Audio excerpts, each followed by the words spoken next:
Welcome to the Bald Move TV podcast, the officially unofficial podcast for all the TV. I'm Jim. And I'm A.Ron. And tonight we've got a lot of stuff to talk about. This is the first episode we've done in a very long time of Bald Move TV. Yeah, why are we doing this? Well, because we watch a lot of TV that we don't talk about and doesn't really... Some of it kind of deserves a full cast. Some of it doesn't. We don't like to do shows that are in their first season as full cast because who knows where those go. We'll talk a little bit about that tonight. But plus, we needed a proving ground. Yeah. You know, do we go live with *Halt and Catch Fire*? Do we start off with The Strain? Do we do we cover Veep? A lot of overhead with setting up feeds and maintaining them. And yeah. Whereas if we just watch stuff and talk about it, we can always promote stuff to a full cast if it warrants it. Yeah, definitely. So, that's kind of what we're doing tonight. We're going to talk about several shows that we've been watching, kind of chunk them off into different sections in the podcast and see what we think. All right. We'll also note that A.Ron has probably not seen everything I've seen and vice versa. Not a requirement. Not at all. So there might be a lot of kind of new people to these shows. Guess what? We might be new to them as well. So also assume that if you see a time code for a show, we're going to be having heavy spoilers. So up to the current one. To the current, yeah. We're not going to talk about things that might happen in the future because we don't really know that. No, and when we wouldn't, yeah. So, but do consider that, if we're talking about *Halt and Catch Fire*, there's going to be massive spoilers for the episodes that we've seen of those. All right. Well, you brought up the perfect segue. Let's talk about *Halt and Catch Fire*. We just finished watching episode 2 of that moments ago. What is your overall opinion of the show so far? Worried. I saw the first episode before it came out. I watched it on AMC.com when they had the live preview, and I told you at the time, I really like the story. It's a story I'm interested. Yeah. I hate every one of the characters with a white-hot passion. Okay, and I can understand that. In episode 2, I'm losing a lot of interest in the plot, and I still despise every one of the characters. Okay. There's one character who I'm mildly sympathetic to, and that is whatever the bearded programmer's name is. Fake Steve Wozniak. Fake Steve Wozniak, yeah. I thought his character in the first episode was actually fairly interesting, and it progressed too quickly because this idea of, a failed entrepreneur who is now kind of gun shy to do anything, is devastated by not succeeding in something he really loved. That's an interesting character that I have not seen in very many places.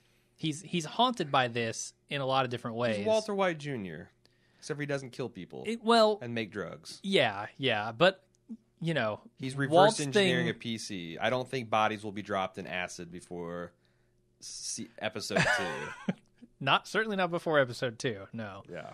I don't know. I just thought it was a much more interesting character until he just, after only a couple of sentences of prodding from the Steve Jobs clone, played by Lee Pace. I don't know his actual name in the thing. Joe, I think? It is Joe. I didn't know his real name. Okay. He goes to the bearded Woz and says, look, you need to get back on the horse here. You created a great thing. It just wasn't the right time or whatever. This open architecture is brilliant. And then he immediately does. He's like, okay, cast off those years of funk that I've been in. Not a problem. I'm just going to follow this maniac. I mean, I know he was looking for some way. I guess that's why I felt I didn't like it, because he wasn't looking for a way out of this. He was presented with one, but he should have been more skeptical of it, I think, because he'd been crushed. Yeah, he goes this, again, I call him Walter White Jr. because he's a lot like Walter White, only less well executed and less well developed as a character at every step of the way. Yeah. Down to the kind of obnoxious relationship he had with his wife, where he had this it could have been a contender and it's going to keep me in this place and I'm going to be a shitty husband and father because of it. Yeah, sure. That feels real though, right? People are like that. People do that. I don't. It's like we always say, episode 2 of Star Wars. It's probably realistic that 2 teenagers have really hokey love affair, and it's awkward, and they make weird comparisons, and they have weird stalker dialogue. I don't know that I want to go pay money to see a movie about awkward teenagers doing awkward teenage things. I kind of like my entertainment to be distilled to the perfect whatever of something, to its essence. And I feel like this show doesn't do that. And I obviously overlook the, I'm a big fan of the whole, male who's oppressed by the women in his life, rebelling against and, trying to figure out what it means to be a man, and whether it's Don Draper, whether it's Walter White, or whether it's Tony Soprano, can be compelling. And I don't think I'm bored with that, but I'm just bored enough with it that this second-rate stuff annoys me. And then in the second episode we just saw, it turns out that his wife is like totally supportive and like, I see that you need to do this. Yeah. You knock him dead, honey. I'm fully behind you. With the caveat that if I let you pursue your passion, I need you also to focus some of that in the home. Sure. Then he goes around and like tells her a bald-faced lie in a second episode. And he comes clean with it, which you have to give him a little bit of credit for, but he does it way too late. And then now this is a big thing in their marriage that, he's working with a unconventionally pretty programming girl. And it's weird though, because I feel like he made it a thing. Nah, it's a thing with her too. It is? Okay, I wasn't picking that up from her, but it just felt like he felt guilty for it and didn't want to tell her, and then it became a thing because he did that. And there's clearly there's going to be some, I'm just predicting. There's an attraction of opposites here, right? And, there's going to be some sort of love triangle between the Waz, Steve, and Tank Girl. And I feel like I see all this stuff going, and there's going to be lots of screaming about what an idiot this guy is, but he's going to pull something magical out of his ass. Gordon is his name. Like the fisherman. Waz? Yeah. Okay. Gordon Clark, I think. Yeah, that it's just going to go this way, and there's going to be setbacks. And I don't know. Like I said, I just find that the people... Another example from the pilot, Tank Girl.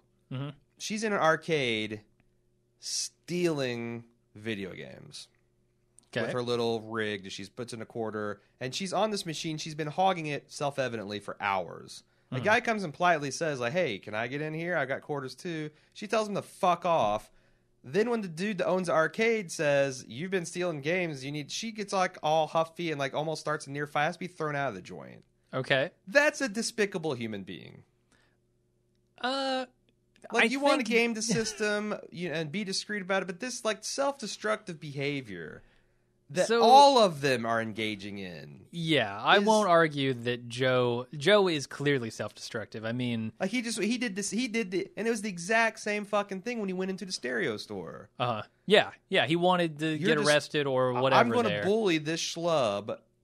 And he's got me dead to rights. I'm just going to violate every law in a social compact and just be an asshole because I'm a special snowflake and I had to spend 30 seconds in hell and I'm a little melted. Fuck you, dude. Yeah, what I would really probably appreciate in this show is a little more nuance. They feel like they're just shoving action in there for the sake of it. Like these first 2 episodes could have been an entire season of a show. And spend more time properly developing characters. Take a lesson from Mad Men. Right. Take a lesson from Breaking Bad. They are kind of slow burns. I mean, Breaking Bad has a lot of action. Yeah, I was going to say, I don't know if Breaking Bad's a great example, but Mad Men, sure. And it's a similar kind of thing where... Well, Breaking Bad's in a crime world, so it's naturally going to have more action. Right. But, I mean, take your time and trust that this process is interesting. Like I feel like they're giving very short shrift to the technical details, and they're flooding what little technical details we get.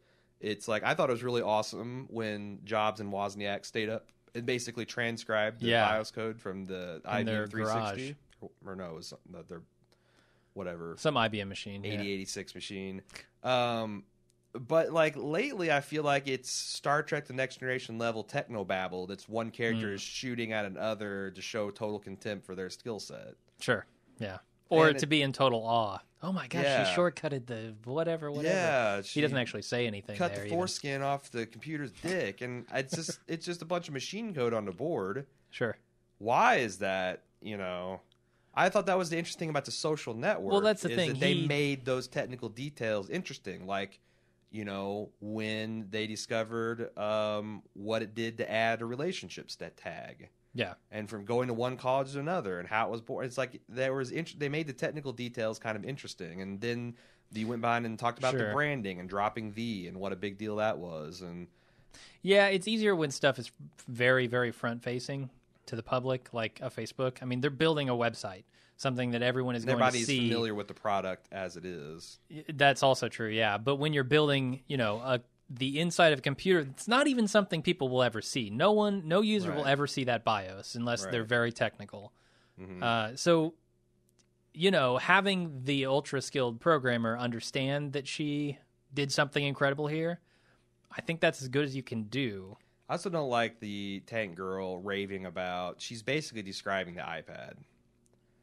I want something with 15 million pixels and full color and connected to a global network with 8 gigs of RAM. And it's like, I don't think anyone in 1979 saw any of that shit coming in their wildest dreams. It just didn't. And for someone to basically want 2014 tech back in 79 or whenever this take place, so that stuff again kind of loses me too. It's just like, yeah, this show, I feel like the premise has a lot of promise. Yeah. I'm a big, techie, or I used to be a huge techie. Now, I can still build a computer and stuff and build websites, but I'm not into all the really technical stuff anymore. Yeah. It's an old man's game, Jim. Sure, but I was when I was a kid, and the internet was brand fucking new. Nobody knew how to connect to it. That stuff was awesome, and I was totally into it. So this is right up my alley.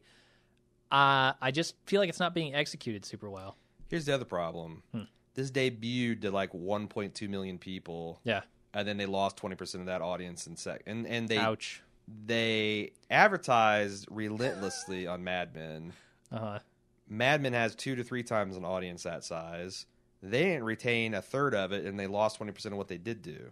This tells me that there's a lack of interest in this show, and that the people that were interested were kind of turned off by the execution, which is I think so.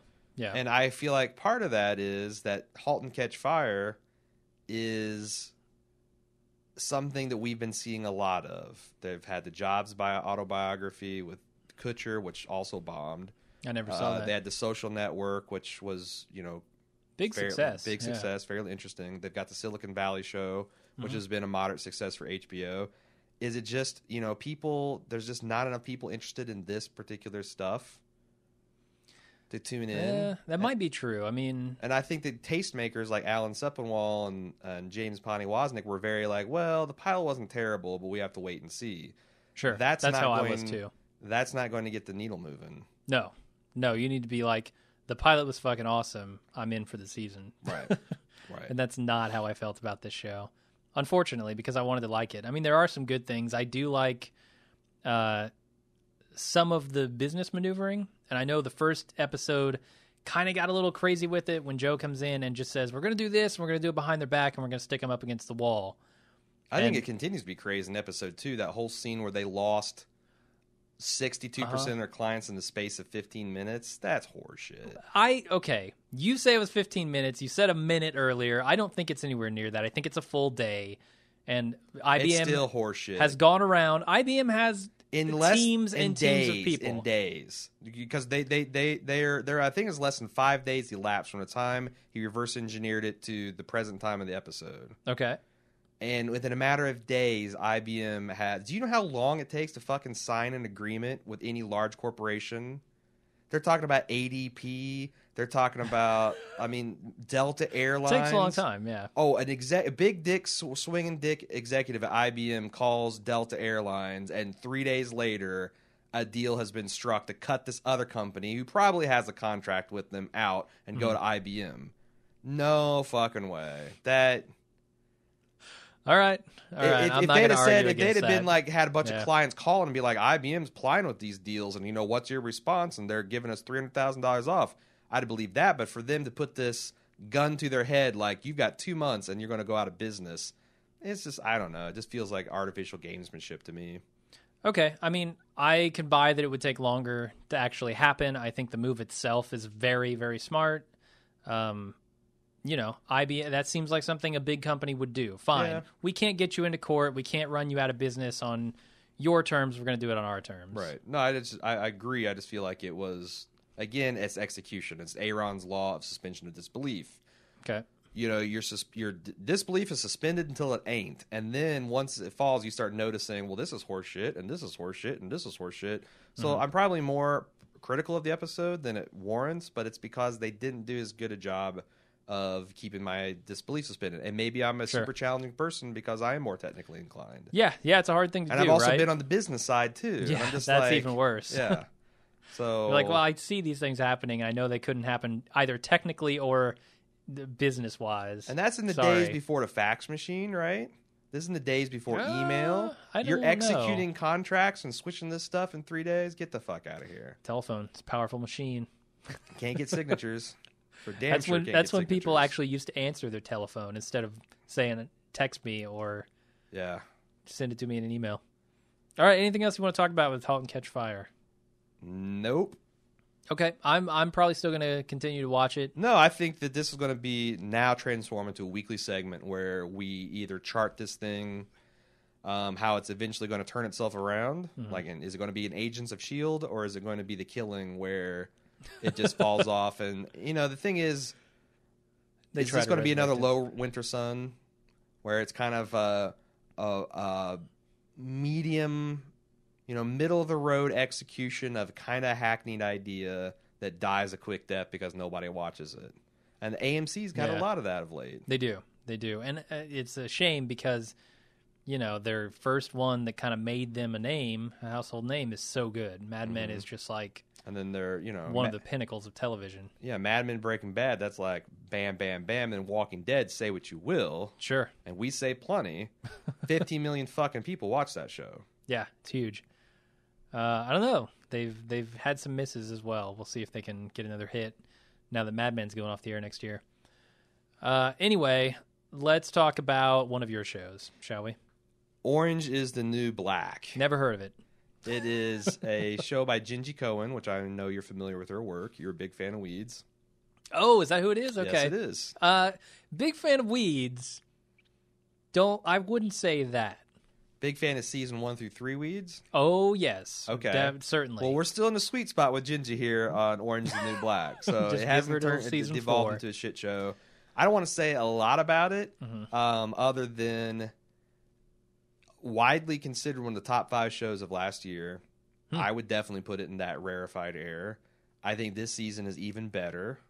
And I've got a weekly television show where it's me and not this guy, but a rotating list of women, including Kelly Anakin from Up Yours Downstairs, part of the Bald Move family, Amy from The Because Show, part of the Bald Move family, Nina Perez from Project Fandom, and a couple other women that are helping me out on this thing. And I'm just super excited. It's been a while since I've been this excited to podcast about something.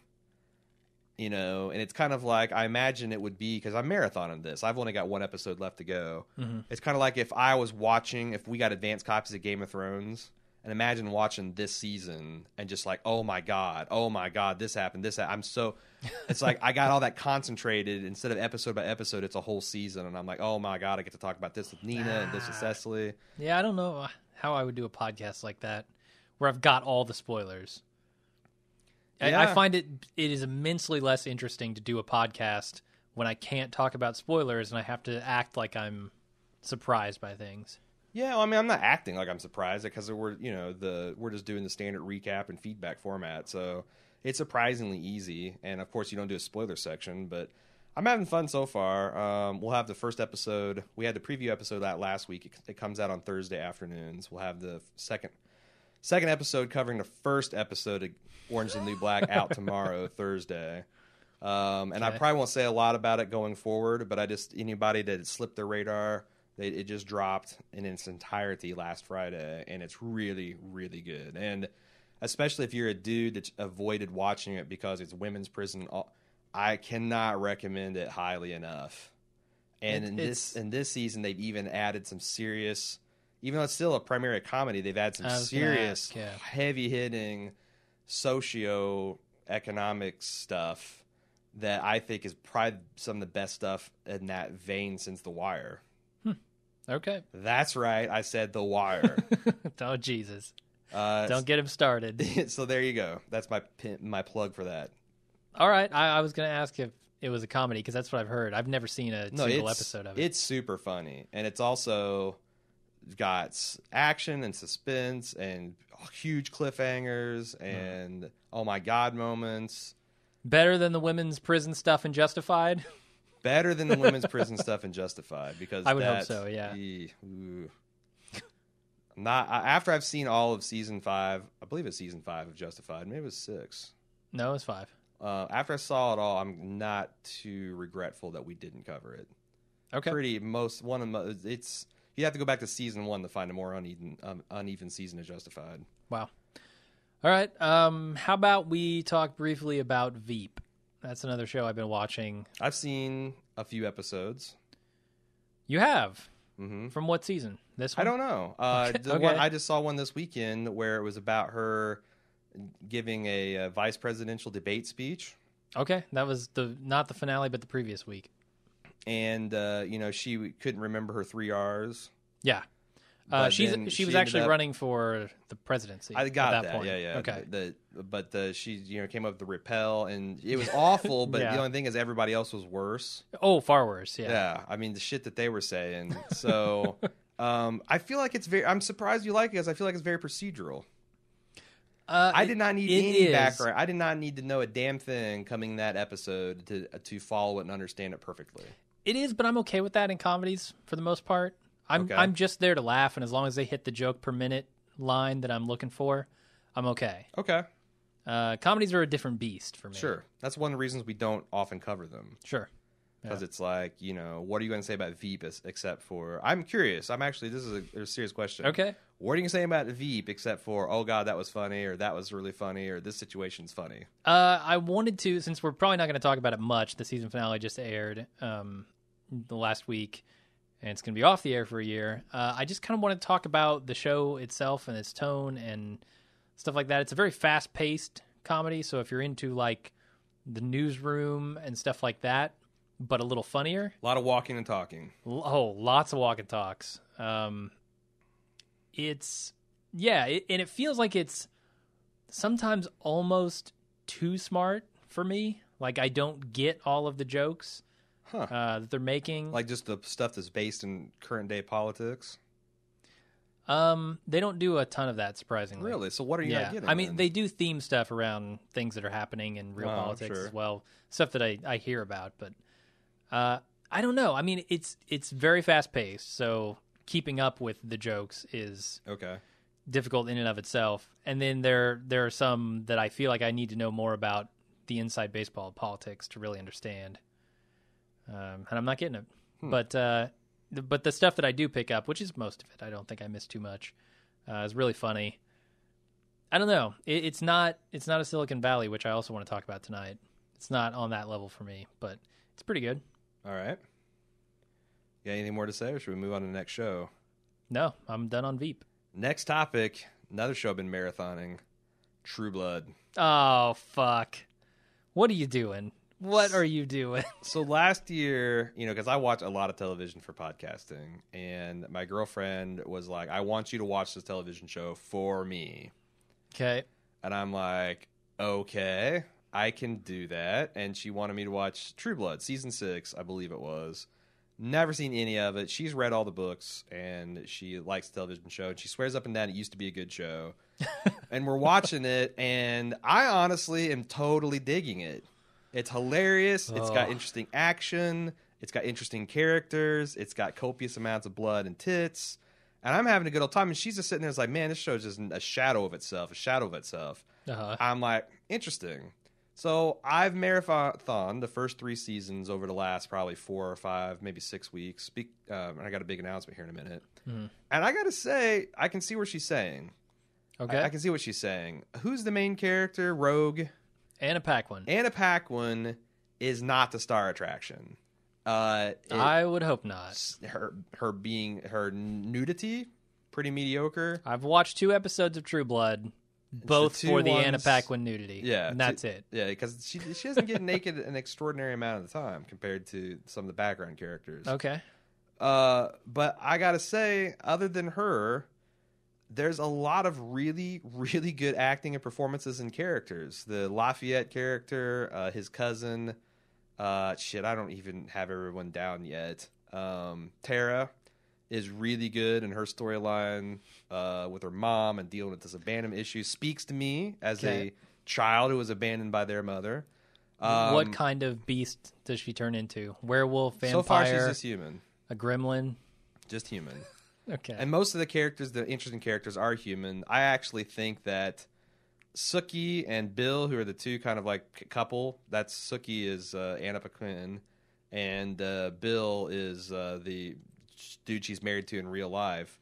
Okay. I think he's hilarious unintentionally, and I got a pretty killer Bill. You know, it'll be lost on me, but the audience will love it, I'm sure. Sookie, I am vampire.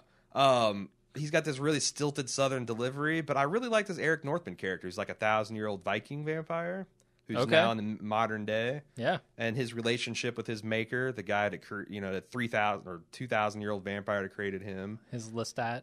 No, I haven't actually seen the Interview with the Vampire. You haven't? No, I have not. Oh shit! And you're watching True Blood. I'm not a big fan. Maybe that's what it is. I just haven't seen the right pinnacles ones of the genre. Yeah, I've basically seen old Bela Lugosi shit.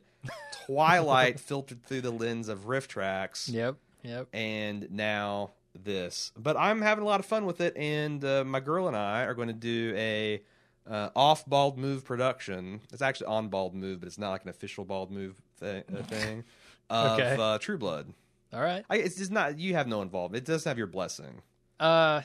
I mean, I'm not cursing it either. Go ahead and do it. I don't. Thank give a you. shit, but, I appreciate that. But it's like. Really, you're into True Blood? That's crazy.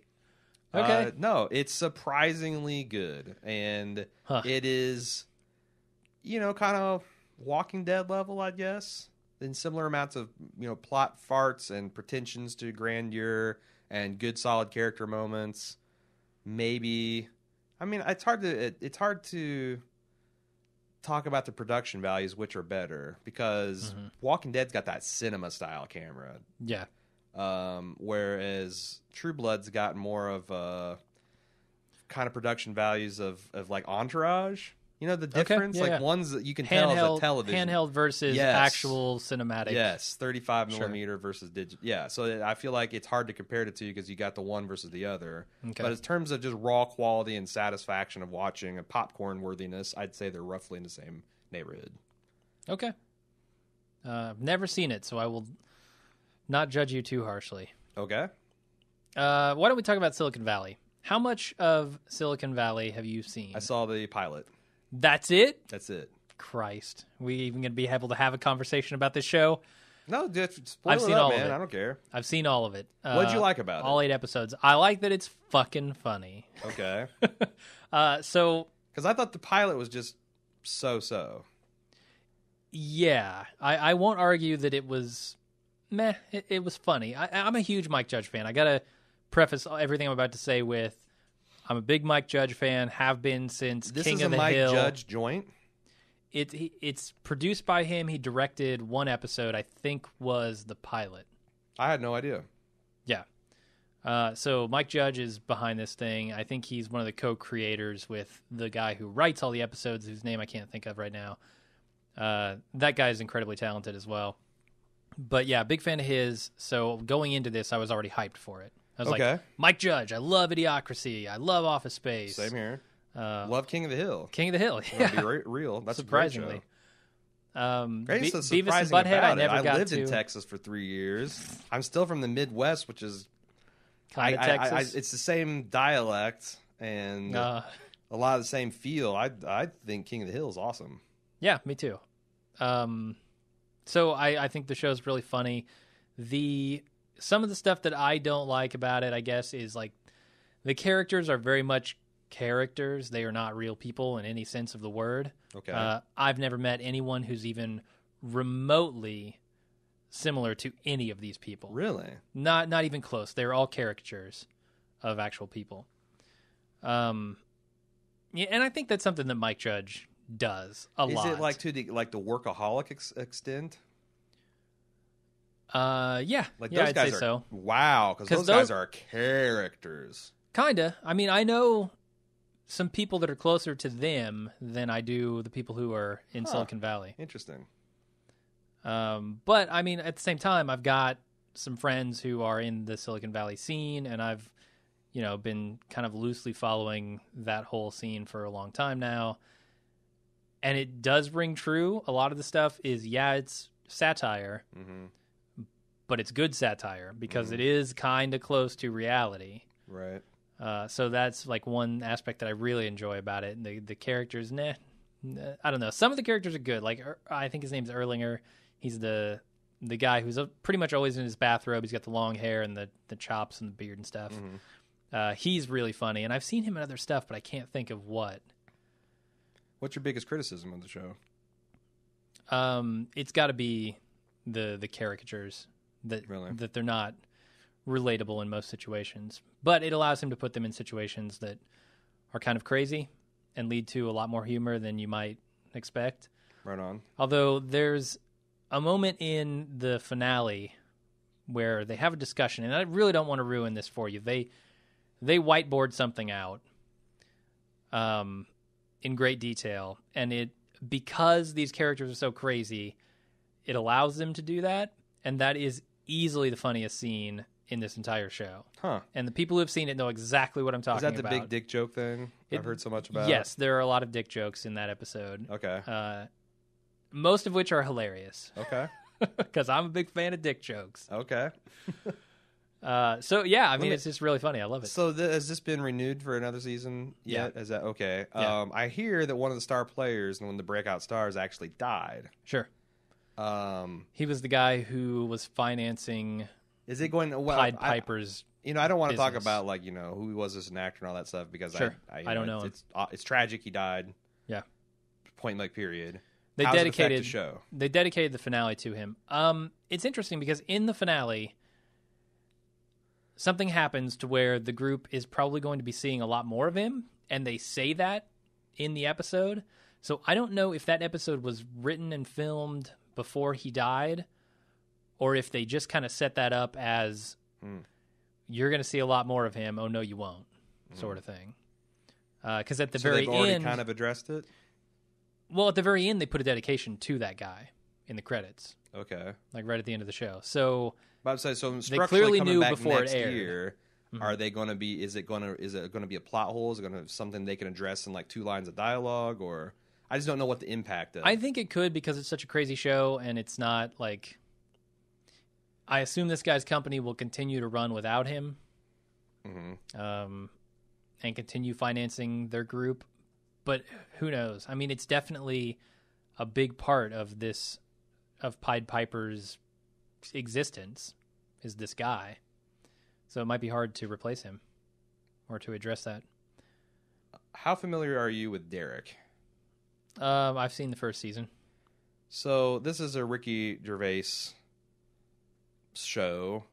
It's a single cam mockumentary similar to The Office. Yep. Except for this time, all the coworkers are in a nursing home.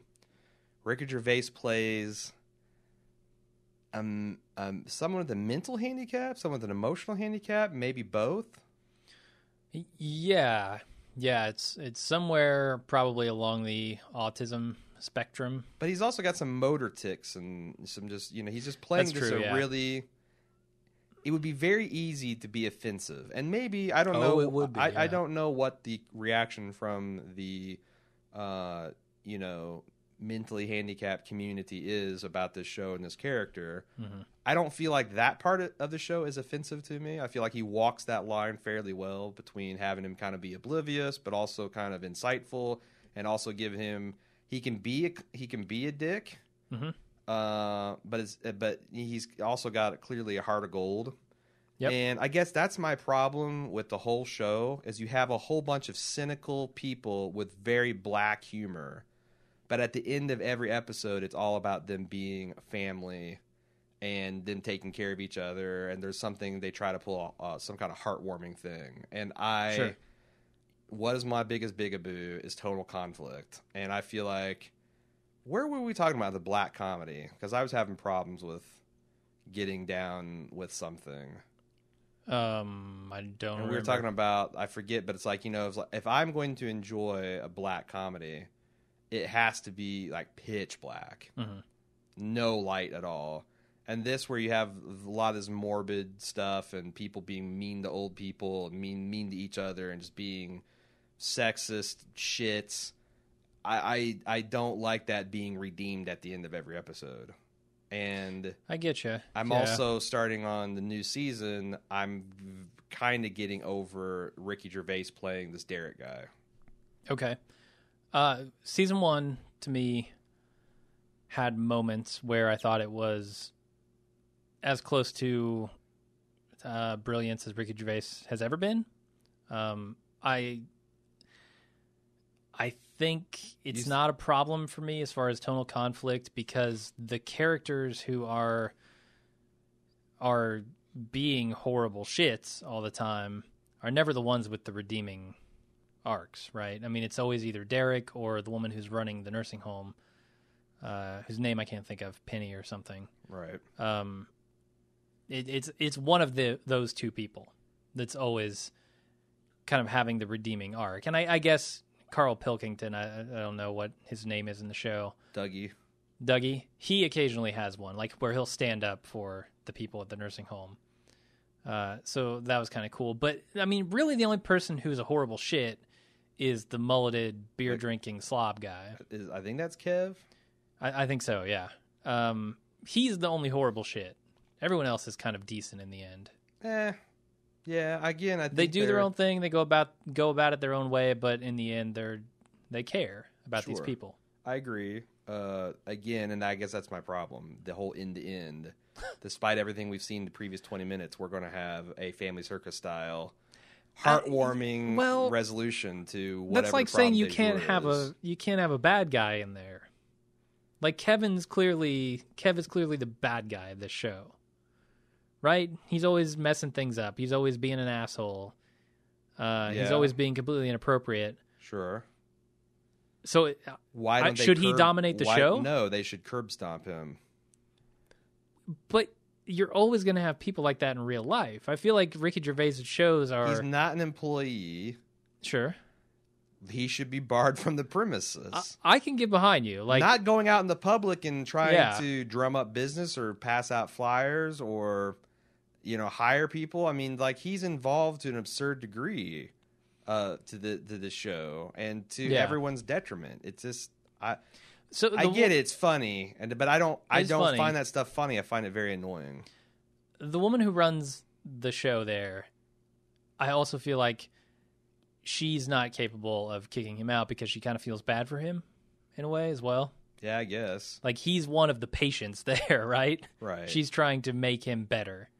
Yeah. And I don't know that that's a problem. Yeah, I don't know what is. If I try to put my finger fully on it, it's just like it's a combination of the tonal conflicts and the fact that everyone's just kind of super passive aggressive. Sure. And I mean, that's Ricky Gervais. Right. But I like a lot of his stuff. I think his stand-up routine is hilarious. I think Extras is one of the best shows I've ever seen. Yes. It's hilarious, and the end of that show is one of the most heartwarming things. Maybe it's just the backdrop of the nursing home combined with the fact that I was looking at it. So Ricky Gervais denies there's anything wrong with Derek. Okay. And I'm like, okay, fine, but there is something clearly wrong with Derek. There is something, not wrong in the bad sense, and I don't want to get, I don't want to get in trouble. But hey, if I'm being offensive, let me know. So abnormal? I can stop doing it. How about that word? There's something abnormal about him, and it does impact his life. And I feel like it's kind of cute to say, like, oh no, there's nothing wrong with this. What is, it's.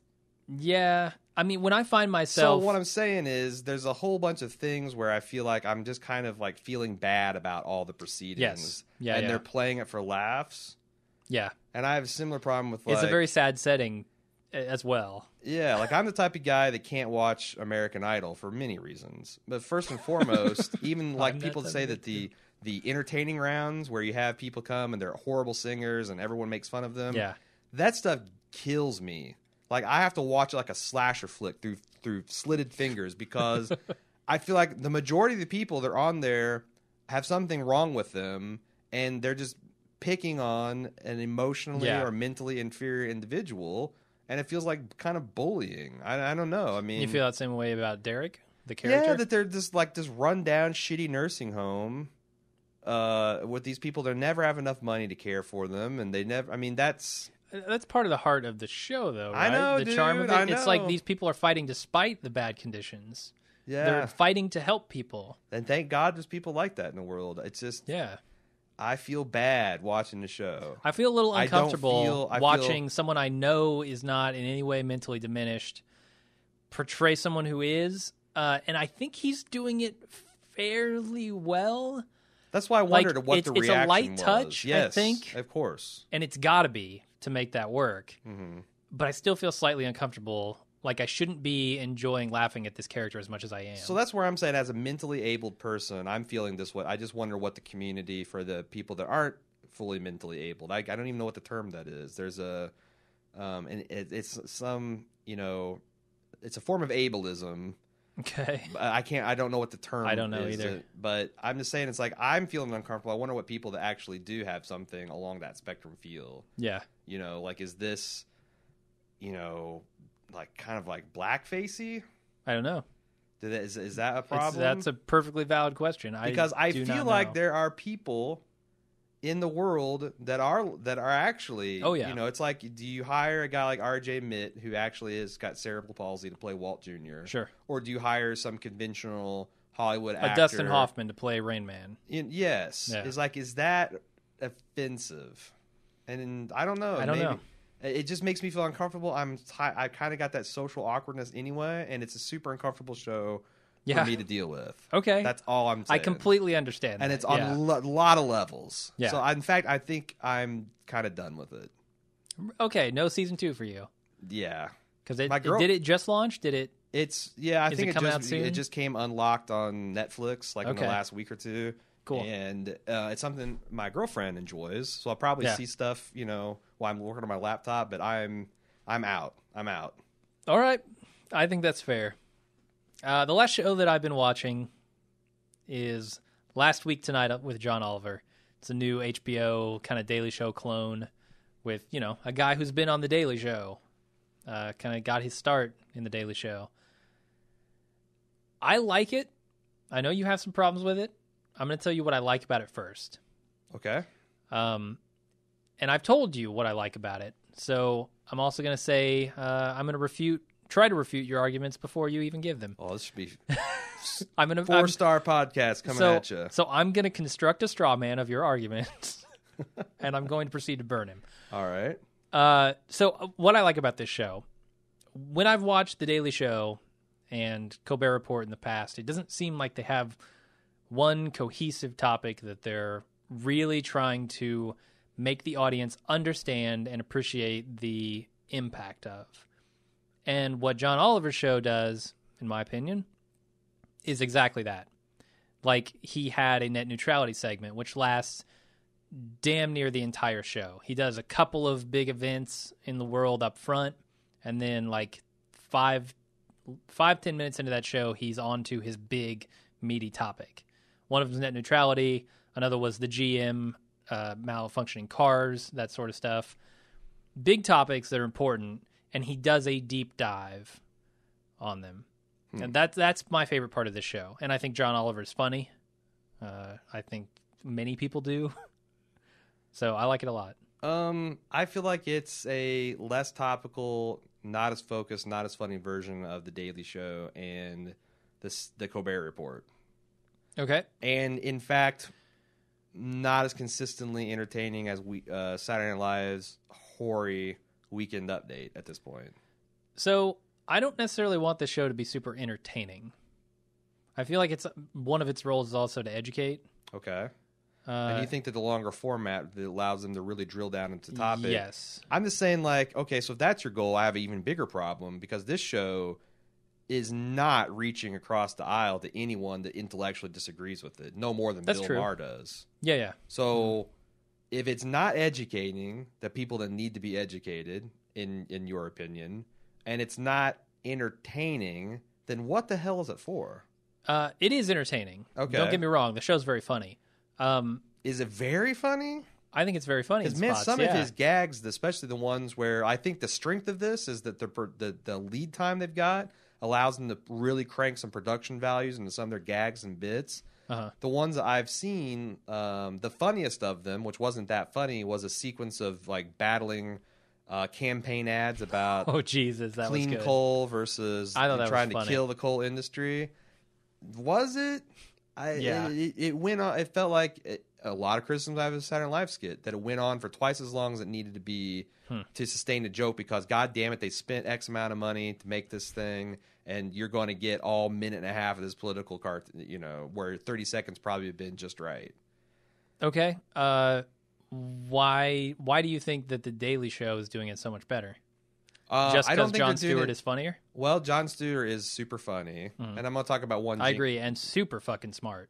Yes, I'm going to talk about one jingoist. Although I don't know how smart he is, because he also has an army of writers and researchers. I've seen him do interviews and shit. I've seen him interview and go toe to toe with people, and he does seem to be right up there. So I'm not saying he's an idiot. I'm just saying that he's shockingly well informed, because he also has the time to just immerse himself that no one else does. But true, it is sad that he can fucking out debate some of our representatives and senators on the subjects they're supposedly experts at. Yeah. That's really terrible. Anyway, why do I think they're doing a better job? It's more topical. You get 4 new shows a week. Stuff that happens like hours before the show makes it into that show. And I feel like that they're having to keep a low budget allows them to, like, if stuff is not working, they can just move on. Whereas, once you bring 100 scientists onto the stage, you're stuck with them for 60 seconds, regardless of that joke, being made or sold or whatever. It's like, I see what's going on. That was one of the lamer ones, yeah. I see what's going on. Oh, God, they're really going to bring all 100 on. Oh, I can't even see the guy talking anymore, because it's like, okay, again, the people that you need to make that point to are not watching your fucking show. They're not watching The Daily Show either. That's fine, but The Daily Show, I don't think is... The Daily Show is an echo chamber. But you're saying that just like you appreciate that it's an educational thing, but what value is the education for people that don't agree with you? I wish there was a show like, and I think that's the other thing The Daily Show does well, is if the people in the middle, I consider myself a radical moderate, I love the fact that the show that it plays both sides. Like, it calls bullshit on both sides equally. Sure, it does. Yeah. But there's no monopoly on bad ideas. It is undeniably left-leaning in its worldview. Yeah. When it makes the points that it makes, they're always on the left side. They're always liberal. They're always progressive, sure. And I am one of those people. It speaks to me, certainly. I'm just saying, there's no crossover. But what I'm saying is that there are shows that do that as a moderate, there's way too unbalanced, because I don't agree with everything Daily Show says. Sure. Yeah. And I'm saying that I wish there was more shows that did that were able to reach across both sides of the aisles and appeal and be fair-minded enough that nobody can accuse them of bias or being, shrill or whatever. Those don't bring in the viewers, unfortunately. Yeah, You've got to scream the loudest and the most obnoxious thing you can and let the people glom onto that. So, again, at the end of the day, I think John Oliver is a less topical, not as funny, less focused version of talking about what ills American. And to top it all off, to say he's a less fucking focused, Brit. I think that's one of your major problems with the show, is every time he pokes fun at American culture, you get a little up in arms. No, I'm not. I just feel like that's the icing on the cake. Okay. I think it's unfair to label this show as not topical. It has a show once a week. Okay. And certainly it's not the internet. It's not immediately at your fingers, but it allows them to do things that are smarter. I think calling it unfocused is completely inaccurate. It is more focused than any of the other shows on television. I guess you're missing my meaning. Like, when I say focused, I mean like a tight segment. it can do. I mean, Jon Stewart can do in 5 minutes what it takes John Oliver 22 to do. But sometimes 22 is the right answer. I'm not going to argue with that. Like net neutrality, you need people to actually understand what the fuck is going on, not a joke about a couple of senators who aren't understanding it. I totally agree. There are times where I just feel like that they maybe haven't found their footing necessarily. Yeah, it's a first season show versus and it's again the Jon fact Stewart. that it's a season is kind of a. I mean, that works for like Bill Maher, but it's Sure. hard for like he's just going to go away for 3/4 of the year. Yeah. That's the Daily Show wouldn't be the Daily Show if they did that. If they didn't do it daily. Yeah, so I understand it's like it's kind of a weird model for the HBO to fit too, similarly to Bill Maher. Yeah. But you know, I don't know. Those are my problems with it and why it's not a appointment television for me. Sure, and it hasn't become appointment television for me yet, but I have kept up to date on it, and I'm optimistic about where it's going in the next seasons. Right. Okay. Let's see what else. I think that might be the stuff that I'm actively watching. Would you like to talk about stuff we're excited for? Sure. Yeah. Let's start with stuff that we both have equal footing on. The Strain. As in, we've seen none of it. Yeah, we've seen none of it. We know about this. We know as much about it as each other does. Sure. That was a horribly constructed sentence. I've heard there are some monsters in it. I've heard it's Guillermo I thought del Toro. This was going to be like The Stand. The Stand told as a serialized piece of drama. Sure. I have appreciated that it's actually going to be a Blade-style vampire show instead. And I don't... Yeah, it's hard to say. I went from being super excited to being, it's like, oh, Guillermo's doing a love letter to Stephen King, and it's going to be serialized, and it's going to be on FX. It's going to be so fucking cool. To being like, more vampires, huh? I already got True Blood. Do I need more of this shit in my life? I would argue no one needs more True Blood in their life. Yeah, I've cooled on it too. We actually were going to do a full cast day one were. on it, and then we found that out, and it got bumped to Bald Move TV. The more they show Junior of it, Leagues. the less I like it. So actually watching it might make me hate it. Yeah, well, we'll find out. It's definitely something that we'll be covering on a week-to-week basis on this here show. Sure. Another one, HBO's The Leftovers. Okay. Another show I'm meh on. There's been a lot of shows of this ilk. Yeah. That have been more or less hits on networks and cables, and the fact that you've got people that just disappear, and what do we do about it? How do we move on in society? How we process that? This does seem to be an exceptionally well-made high concept. It's got what is it? Christopher Eccleston is in it. But who's the producer? It's one of the Lost guys. Lindelof or Cuse? Yeah, Lindelof. It's Lindelof? got Damien Lindelof as one of the big backers, and also the guy that made the election movie that was... okay. You know what I'm talking about? Yeah, with the young Cruel Intentions girl. Reese Witherspoon. As Reese Witherspoon also had Matthew Broderick. Yes, yeah. I just watched that recently. It's... pretty good. Pretty good, kind of not really, black, kind of fucked up. Yeah, very. I kind of want to call it a black comedy, but it's not like a gray comedy. Yeah, maybe. Anyway, so yeah, there's that coming out. Are you excited? I saw the 4400, and I felt like that was all I needed of this type of show. So I'm not super excited. People are talking though. People are talking like this is going to be a great show. And it's got the HBO pedigree. It does. It's been a long time since I've been disappointed by something. Since I've started being an HBO subscriber, very few times have I gotten amped for something and it just completely fails to deliver. Okay. I mean, I could buy that HBO will do it better than TNT or whoever made 4400. Sci-fi or something. I don't know. I could buy that they do it better. So maybe I'm a little more excited for it than I should be after watching the 4400. Right. Well, we'll see what we make of it. The other thing I'm excited for to come back, it's coming back next month, or maybe at the tail end of this month, I need to look at the exact date, is FX's The Bridge. I haven't seen any of that. Any of The Bridge last year? Nope, none of it. I thought it was a really, really good rookie season. There was about 3 to 4 episodes that went into very silly territory. Okay. But it feels like that plot line was completely put to bed at the end of season 1, and season 2 setting up an arc that's all about, it's going to actually be the stuff that we're interested in, which this show was very successful when we started talking about the kind of social aspects of what it's like to be in a border town.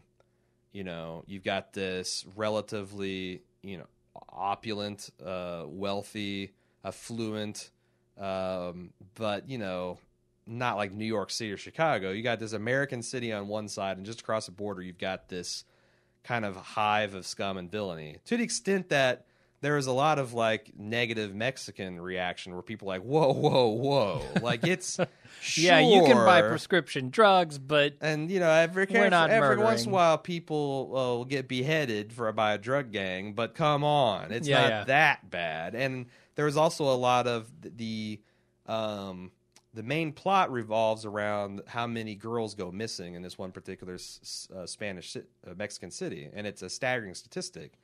Unfortunately, it also seems to be largely made up. Okay. That, it's like they said, this one statistic is like, in a given year, El Paso loses 4 people to murder, and Juarez, I think is the city, loses like 473. They're literally, it's just the difference between Cincinnati and Newport. If Newport, Kentucky had 500 people die in a year and Cincinnati had 3, you'd be like, what the fuck is going on in Kentucky? Sure. Well, this show talks about all that stuff and how, the border policies and the drug war and everything kind of comes together into this cultural and this melting pot. And I think it's fascinating. That's really interesting because the previews for that show didn't tell me that at all. Yeah. The previews basically told me nothing about that show. Yeah, it's definitely kind of a murder mystery, serial killer mystery. Yeah, I'm way more interested in it now knowing what it's actually about versus what I thought it was about. No, you should definitely check it out. I would like to do a full cast on it, but for sure talk about it on the Bald Move TV show. Sure. Like we're doing now. But yeah, I'm excited to see them come back. The biggest, I know you're going to hate Sonia, who is the kind of autistic lead investigator on the American side of the investigation. Okay. And she is really annoying in the pilot. I think that she tones it down as the season goes on and she becomes more compelling, but you're probably not going to like her at first. Okay. It's a hard character to get into. Yeah. We'll see. I think that's all the stuff I really want to talk about. Okay. Yeah, I don't have anything else to talk about. Why don't you go ahead and do some pimping and take us out? If you'd like to send us some feedback regarding our general TV cast or recommend some stuff that we haven't seen, there's a lot of stuff that we haven't talked about, like Hannibal, that we're just too late on. What's another one? The Americans. We definitely want to jump in. We're big fans of those series, but we just got them too late. Bates Motel. That's not on my radar. Whatever that is. I hear it's really good. Those are the 2 that I know that I've missed, and I wish we could have covered, but we were just kind of too late, other than Justified, but I'm kind of Definitely be back for it next year because it's the final season and we gotta take it out right. Yeah. But if you'd like to give us feedback or make suggestions or whatever, you can do so at tv@baldmove.com. Of course, you can always get into our podcast thread to leave feedback on facebook.com/baldmove. Find the TV show thread and comment there. And you can also bitch at Jim on Twitter @baldmove. And that's it. Okay. If you'd like to support us, we got subbable.com/baldmove. I'm sure you know all about that by now. Go there. You can see the pitch. We lay it out there on the site. It's a free subscription system that you can also use to send us money, and that provides the stuff that we turn into podcasts, provides the raw time and booze that we convert to podcasts. Mm-hmm. And you can also use our amazon.baldmove.com link. It's free money for us. It's just cheating Jeff Bezos out of money. It costs you nothing if you're shopping on Amazon anyway. Please use that link. And finally, rate and review us on iTunes. That's how we grow this community bigger. And it's probably the single biggest thing you can do to help us do that, besides telling a friend or family member or coworker. This is the last thing you can do. Boom. Which is the last thing we ever want you to do. The last thing we want you to do is to tell a close personal friend. Sully your reputation with them? That you like Bald Move. Yeah. That is a game changer. I hesitate to recommend it. Even has ruined marriages, certainly. Certainly. Yeah. Certainly. All right. Countries have fallen. Easily. Yep. Okay, that's it. Thanks everybody for listening. We'll be back sometime next week with another show.